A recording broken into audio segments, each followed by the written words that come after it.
We just went over budget by $1 million on this property, and the question is, would you do it again? Yes. Really?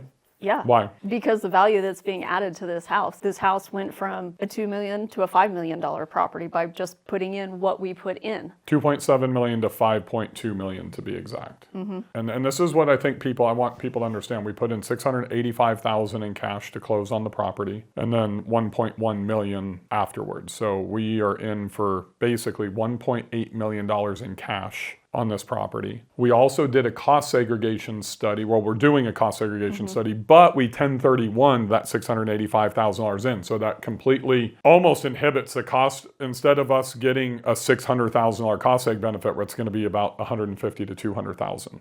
So just for you guys out there, that means that we have to buy another property before the end of the year, which we're under contract in Park City, Utah, which I didn't plan on doing. What about the cash flow and the design elements to what went in? Is there anything that you regret spending big money on the property? I don't think so. A lot of the big money went on the exterior of the house with the dirt, the rocks. I get blamed for busting the budget with the rocks.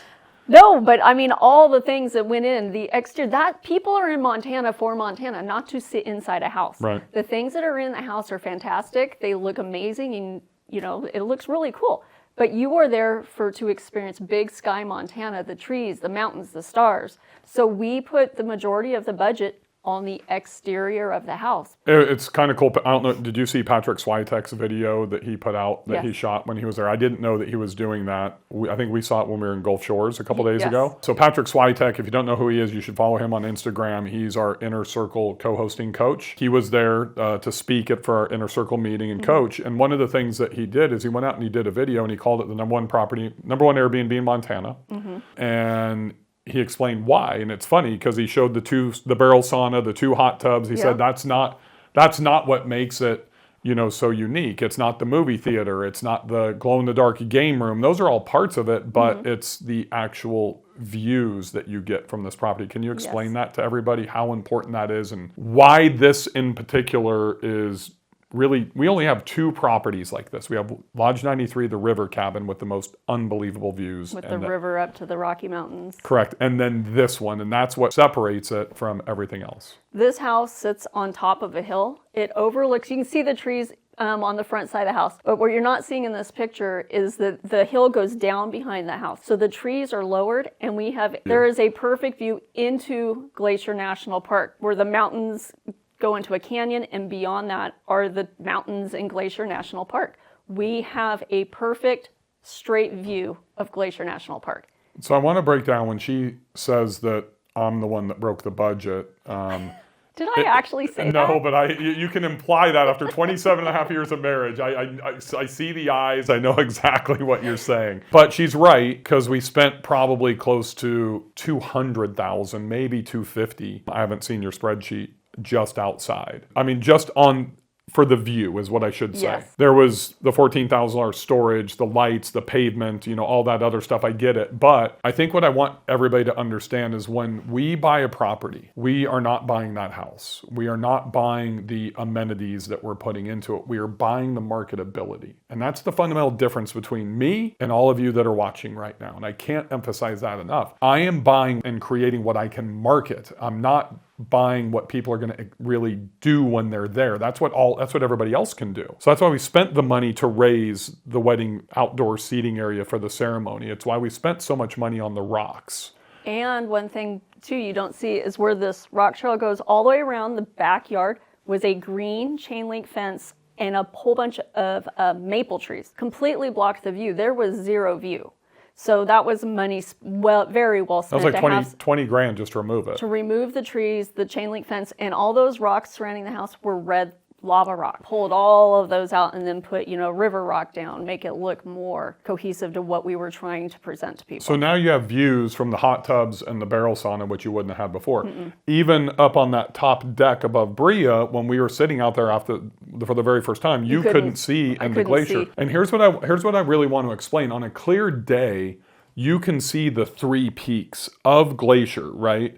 Over the mountain. So we got the Swan Mountains in front, and then you've got the peaks in the back, and you can see through the canyon as well. Yeah, there's a canyon, but past that to the sides, you can see the peaks coming up. And I think Kenny Bedwell when he was there, he said, this is like the greatest view I've ever seen. And then Patrick kind of said the same thing about the view. Sure, we have a wedding venue, we have 2 fire pits, 2 saunas, 2 hot tubs, a movie theater, glow-in-the-dark movie theater, which we've never done before, or a glow-in-the-dark game room, 2 huge family rooms, 7,700 square feet, all the stuff, but it's all built around the marketability of those views. That I'm sure there's other properties there that have views of Glacier, but I have yet to see one in my research. I don't want to say we're the only one, but what I can tell you is we are the biggest. I can tell you that we're the only one with a wedding venue and an indoor pickleball court and the 2 saunas and the 2 hot tubs and all that type of stuff. That's what creates our insulation. Are you ready to run your STR business like a real business? Baselane gives you everything you need in one place. Saves you hours every single month on your banking side and reconciling all the stuff that we all hate doing as STR owners in the back end in bookkeeping. Look, protect your money. You don't want to be mixing personal funds and property funds. That's a total rookie mistake. Baselane keeps you organized and your funds separate. It is the easy button if you're using Stessa or QuickBooks or any other component, and especially if you're a co-host or have multiple properties like me, because you can go in and you can add property after property after property and set everything up individually. Even when you go to Costco and you buy $300 worth of toilet paper for 3 properties at one time, one click, split, boom, it all gets assigned to the correct property. I've got a special deal for you from Baselane. All you have to do is start today and get a free $100 when you sign up for Baselane and fund your account, and they'll drop it right into your account when you get started.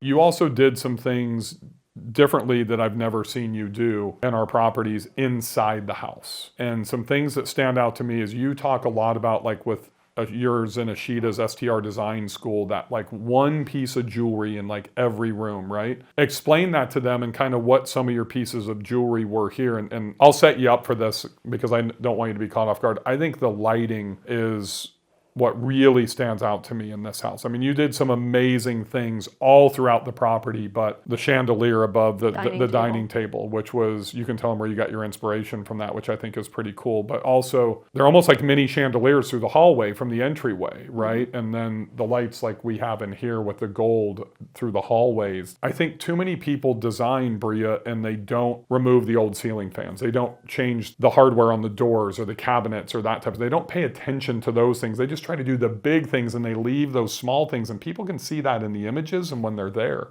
You pay super close attention to those things. Well, this house, when you see the befores, because you will see it, the first time we walked into it, it was like walking into a time warp into the early 90s. It was just beyond dated. But there was 8 different types of flooring alone on the main floor. There was 7 different paint colors throughout the main floor. Right. And it was just really dated, just very beyond Golden Girls, like beyond. And so one thing we did is I wanted to modernize the house, but I still wanted to keep the cabiny, warm, luxurious, cozy feel. So one thing I did through the lighting is there was a lot of wall mount lights throughout the hallways, throughout the house, the stairways. I took those down. They were basically like sideways boob lights, they call them.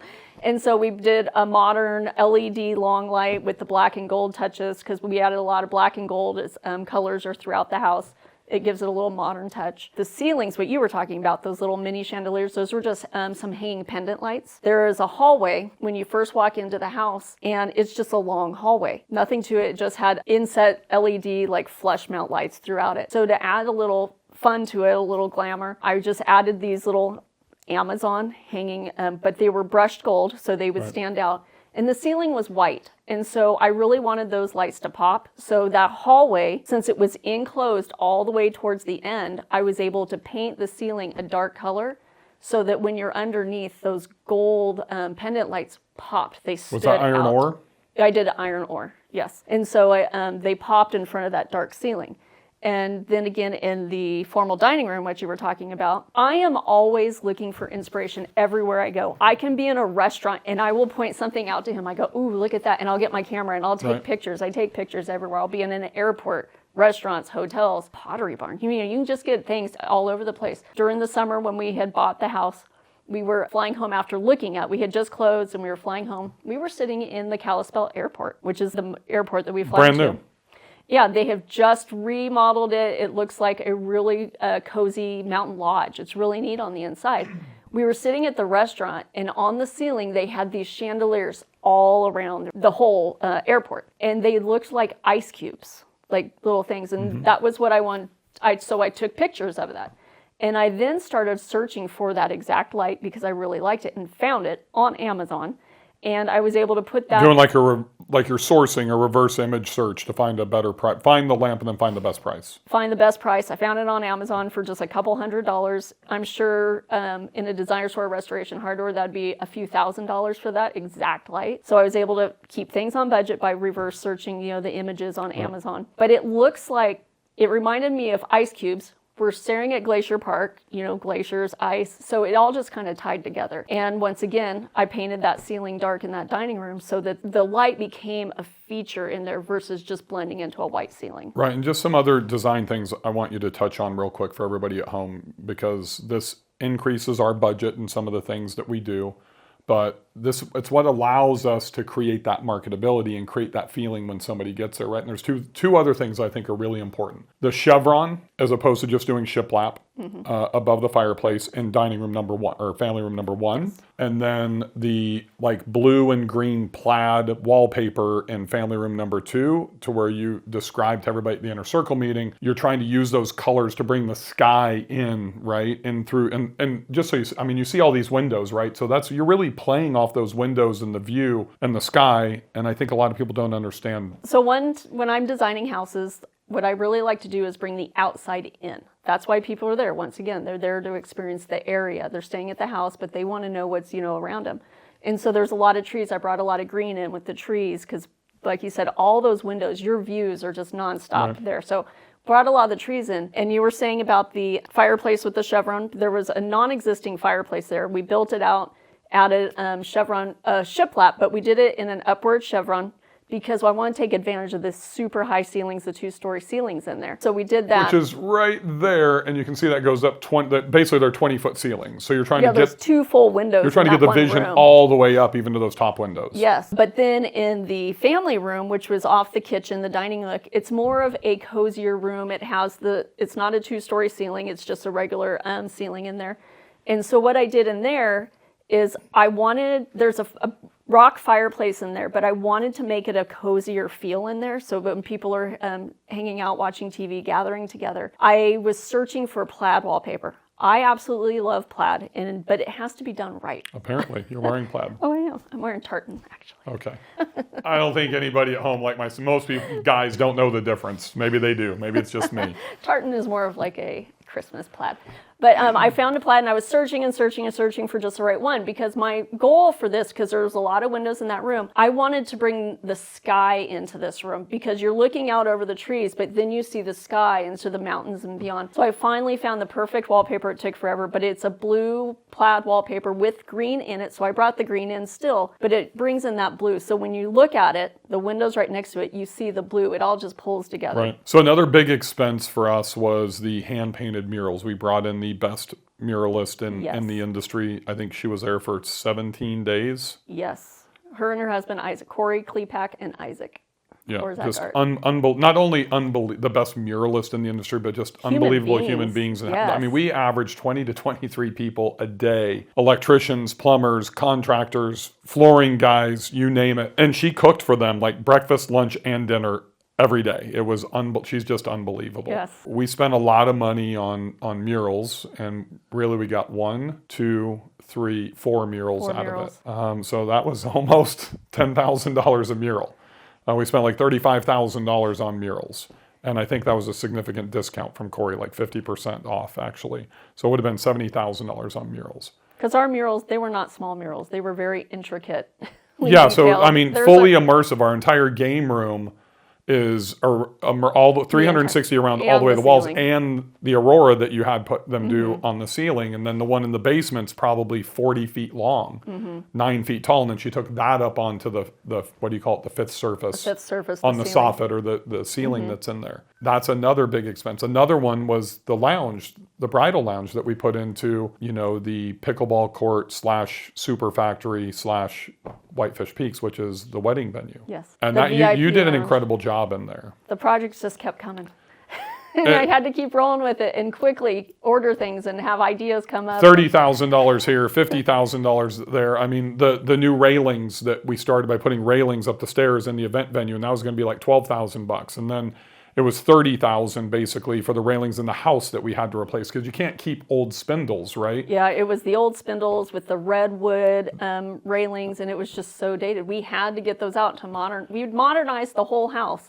If we would have kept those wooden spindles and those red wood railings, you still would have saw the 90s. So here's why. I mean, we spent like 30 grand on rocks, right? And an unbelievable fire pit. It was like $3,000 a day for a crane or whatever it was. We had to bring them back out twice to redo the fire pit twice. The railings, the lighting, we had to spend $150,000 just with Trevor. And electrical oh my God. From everything that we did. And a lot of you guys might be sitting there, we're not saying this to brag, because it doesn't matter if we do like this 2-bedroom condo we're getting ready to close on in Park City. That'll probably be like $20,000 max, I would imagine, that goes into there. But the same intention with everything. And for this, more important for me is not to increase ADR and increase short-term rental income, because that's going to come with what we do. Mm-hmm. But it's making sure that we're not going too far or doing the wrong things just for STR to where we get boxed in if we want to sell. So I think a lot of people don't think about designing for the resale and increasing value. So we think as flippers, we think as long-term buy and hold investors on the resale value, and also from the short-term rental space. And that's where the lighting comes in, that extreme attention to detail, like what you did in the master suite bathroom with the tile and that type of stuff. We would have never spent the amount of money that we did on tile. I'm gonna get, it was $65,000 just for install. Right? Just for the tiler, just for the tiler. Probably had to be at least another $30,000 in tile alone, right? So I mean, you're talking almost $100 grand just in tile. If we were going to keep this as a $2.5 to $3 million property, we wouldn't have made that investment. And that was one thing. The tile in the bathrooms is one thing we went back and forth on. We're like, do we really spend the money on these bathrooms? Is it really going to add to it? But once we decided this house was going to be a major investment, we had to update the bathrooms. There was a nice master closet with all built-in cabinets and everything, and we ripped everything out, and you put in a full-length mirror, we carpeted it, we painted it, a stage. And made a stage to where the bride can stand in her dress with maid of honor, mother, sister, whoever, with chairs, yeah. With nice white chairs to create the emotional space for her. Once again, not one property has that. It creates marketability for us. Know that will increase resale value to somebody that wouldn't operate that as a wedding venue. And we wouldn't sell this as a commercial wedding business. We would sell this to somebody that's looking for a massive multi-generational property that wants to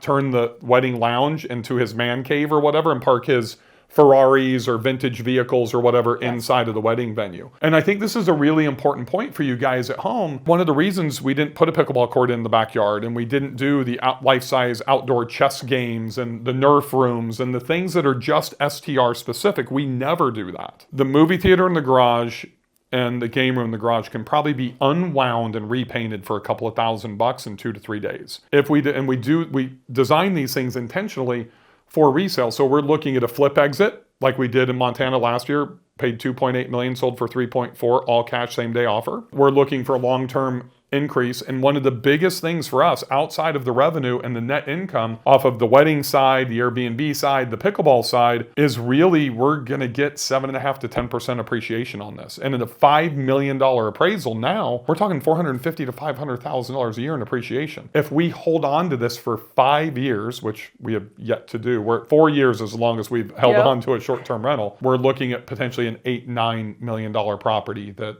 we paid $2.7 million for and put $1.1 million in.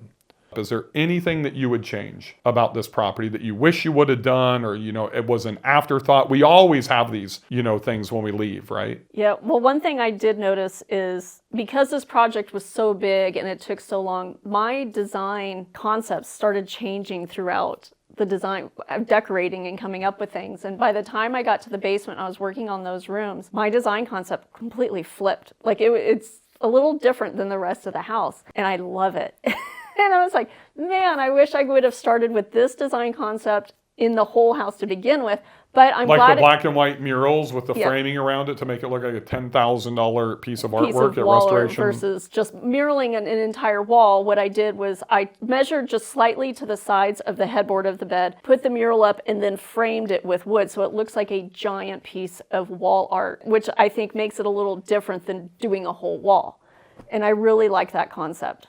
I love that. I mean, I want to do that in Park City. And in the first condo we were on contract with, I was like, this is perfect. But now with this new one, I don't know that's going to work. And that's what I wanted to do. So Gotcha. now, So that's the only regret is you wish you would have had that carried that through the entire house. but I'm glad I didn't, though, because what we came up with is amazing. So it's a beautiful house, but my wheels are still spinning with that design concept. I want to carry that into something else. So if you had to do it all over again, you would spend $1 million on the renovation again. Yes. Remember, it's very intentional. We have 3 exits, flipping, short-term rentals, right? In this case, weddings and private pickleball club as well. But we are looking to build the value of the property, not just on ADR. We're not boxing ourselves in just to be a short-term rental property. If we did sell this, just like our last one there, we would sell to as probably a second home or a primary residence. There is no question. So I want you to really understand that. But most importantly, every dollar that we spent was to create marketability for us. Great episode. Thanks for joining me. Thanks for having me. Awesome. We'll see you guys on the next episode of Bill Faith Unfiltered.